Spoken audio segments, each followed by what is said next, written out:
झलक पाने आया था। महात्मा गांधी कोई आशीर्वाद की आस में खड़ा था तो कोई अपने सवालों और शिकायतों के जवाब ढूंढ रहा था। आज गांधी जी को प्रार्थना सभा में आने में थोड़ी देर हो रही थी। दरअसल शाम 4 बजे से उनकी बैठक गृह मंत्री सरदार वल्लभ भाई पटेल के साथ चल रही थी, जो अपेक्षा से कुछ लंबी खींच गई थी। करीब 5:01 पर गांधी जी अपनी 2 सहयोगियों आभा और मनु के साथ धीरे धीरे प्रार्थना सभा की ओर बढ़ने लगे।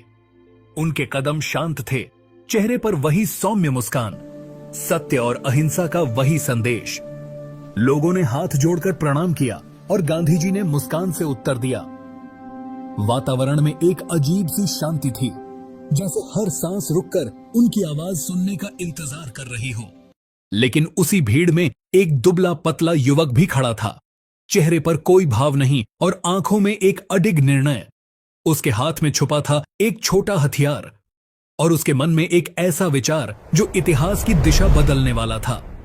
उस व्यक्ति का नाम था नाथूराम गोडसे। गांधी जी जैसे ही प्रार्थना स्थल के पास पहुंचे, वह व्यक्ति आगे बढ़ा। उसने झुककर चरण छूने का नाटक किया। आभा ने उसे रोकने की कोशिश की, लेकिन अगले ही पल 3 गोलियां चलीं। भीड़ एक पल के लिए जड़ हो गई, फिर चारों ओर चीख पुकार मच गई। गांधी जी के होठों से बस 2 शब्द निकले, हे राम, और वे जमीन पर गिर पड़े। उस एक पल में देश का दिल थम गया। लेकिन कहानी यहीं खत्म नहीं होती। आज भी सवाल कायम है।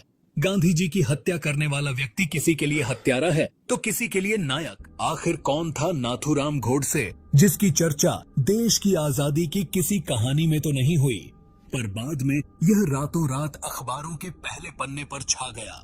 क्या थी नाथूराम गोडसे की असलियत, और आखिरकार क्या थी वह वजह जो उसको राष्ट्रपिता महात्मा गांधी को मारना पड़ा। नाथूराम विनायकराव गोडसे का जन्म 19 मई 1910 को महाराष्ट्र के पुणे शहर के बारामती में हुआ था। उसके पिता विनायक व मनराव गोडसे पास के ही एक पोस्ट ऑफिस में नौकरी किया करते थे, जबकि उसकी मां लक्ष्मी एक हाउसवाइफ थी।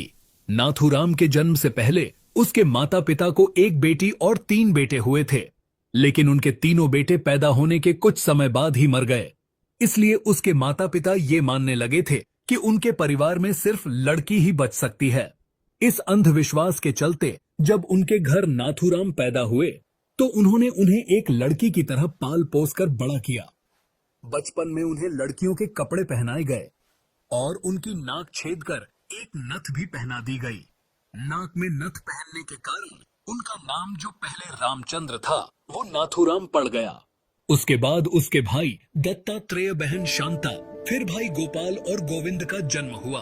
क्योंकि कि नाथूराम के जन्म के बाद घर में कोई लड़का पहले की तरह मरा नहीं था, इसलिए उनका परिवार मानने लगा कि नाथूराम ने ही घर को हर श्राप से मुक्त किया है। पोस्ट ऑफिस में काम करने के कारण उनके पिता का लगातार ट्रांसफर होता रहता था। एक बार उनका ट्रांसफर एक गांव में हो गया। वहां कोई अच्छा स्कूल नहीं था और गोडसे के पिता चाहते थे कि उनका बेटा अंग्रेजी की पढ़ाई करे, इसलिए नाथूराम को पढ़ने के लिए उनकी मौसी के घर भेज दिया गया। लेकिन उसका पढ़ाई में मन नहीं लगता था। इस वजह से वो 1928 में 10वीं के एग्जाम में फेल हो गया। उन्हें स्कूल से नफरत सी हो गई थी, इसलिए वह पढ़ाई छोड़कर अपने पिता के पास रहने आ गया। 1929 में उनके पिता का ट्रांसफर रत्नागिरी में हुआ और यहीं से नाथूराम गोडसे के जीवन में अहम बदलाव आना शुरू हुआ। उस समय तक महात्मा गांधी चंपारण सत्याग्रह और नॉन कोऑपरेशन मूवमेंट के जरिए देश में काफी पॉपुलर हो चुके थे। गांधी जी लोगों से विदेशी कपड़ों को त्याग कर खादी कपड़े पहनने और साथ ही कांग्रेस में शामिल होने को कहते थे। गांधी जी से प्रभावित होकर देश के कई हिस्सों में हजारों लोगों ने अंग्रेजी हुकूमत के खिलाफ आवाज उठाने के लिए कांग्रेस को ज्वाइन कर लिया था। कांग्रेस द्वारा विरोध प्रदर्शन मुंबई और रत्नागिरी में भी होते थे, जिनमें नाथूराम गोडसे ने भी एक फॉलोअर के तौर पर नियमित रूप से भाग लेना शुरू कर दिया। इसी साल 1929 में गोडसे की मुलाकात सावरकर से हुई, जो उन दिनों भारत के हिंदुत्व के प्रचार प्रसार को लेकर काफी एक्टिव था। सावरकर से मिलने के बाद नाथूराम उसके हिंदुत्व के विचारों से काफी प्रभावित हुआ। उसने सावरकर के लेखों को भी पढ़ना शुरू कर दिया। अब गोडसे के सामने दो तरह की ऑर्गेनाइजेशंस थी। एक कांग्रेस थी जो सेकुलर इंडिया की बात करती थी, जबकि दूसरी ओर राष्ट्रीय स्वयंसेवक संघ आरएसएस जैसी ऑर्गेनाइजेशन थी जो हिंदू राष्ट्र चाहती थी। गोडसे सावरकर और उसके लेखों से इतना प्रभावित हुआ कि उसने सेकुलर कांग्रेस से ऊपर हिंदू ऑर्गेनाइजेशन आरएसएस को रखा। 1932 में जब उनके पिता के रिटायर होने के बाद उनका परिवार रत्नागिरी से सांगली शिफ्ट हुआ तो गोडसे ने वहां आरएसएस को ज्वाइन कर लिया। वह आरएसएस के कार्यक्रमों में जोर शोर से हिस्सा लेने लगा, लेकिन इसी दौरान जब घर में फाइनेंशियल क्राइसिस होने लगे तो नाथूराम गोडसे ने घर का खर्चा चलाने के लिए मजबूरन नौकरी करने से लेकर फल बेचने तक कई कामों में हाथ आजमाया। इसके बाद उसने सिलाई का काम सीखा और वह संघ के लोगों के भी कपड़े सिलने लगा। उसका काम चल पड़ा और वह अपनी कमाई से हर महीने कुछ रुपया घर भी भेजने लगा। रेगुलर आरएसएस के कार्यक्रमों में हिस्सा लेने और उनके ही कपड़े की सिलाई करने के कारण उसकी जान पहचान आरएसएस के बड़े बड़े नेताओं से होने लगी। उसी समय देश में हिंदू महासभा भी काफी पॉपुलर हो रही थी। 1937 में हिंदू महासभा के प्रेसिडेंट सावरकर बने और तभी गोडसे ने आरएसएस के साथ साथ हिंदू महासभा के लिए भी काम करना शुरू किया। कुछ ही महीनों में उसने इस ऑर्गेनाइजेशन में भी अपनी अच्छी खासी पकड़ बना ली। आरएसएस और हिंदू महासभा ज्वाइन करने के बाद नाथूराम गोडसे पूरी तरह से हिंदू नेशनलिस्ट आइडियोलॉजी के लिए कमिटेड हो चुका था और उसे अब कांग्रेस और गांधी जी की हिंदू मुस्लिम एकता की बातें बिल्कुल खोखली लगने लगी थीं। गोडसे ने अखबारों में आर्टिकल्स लिखने और आंदोलनकारियों के बीच भाषण देने भी शुरू किए, जिससे वह आसपास के क्षेत्रों में थोड़ा बहुत पॉपुलर होने लगा। 1938 में जब आर्य समाज हैदराबाद के निजाम द्वारा हिंदुओं के अधिकारों को दबाए जाने के खिलाफ सत्याग्रह कर रहा था, हालांकि ये बात बिल्कुल गलत थी।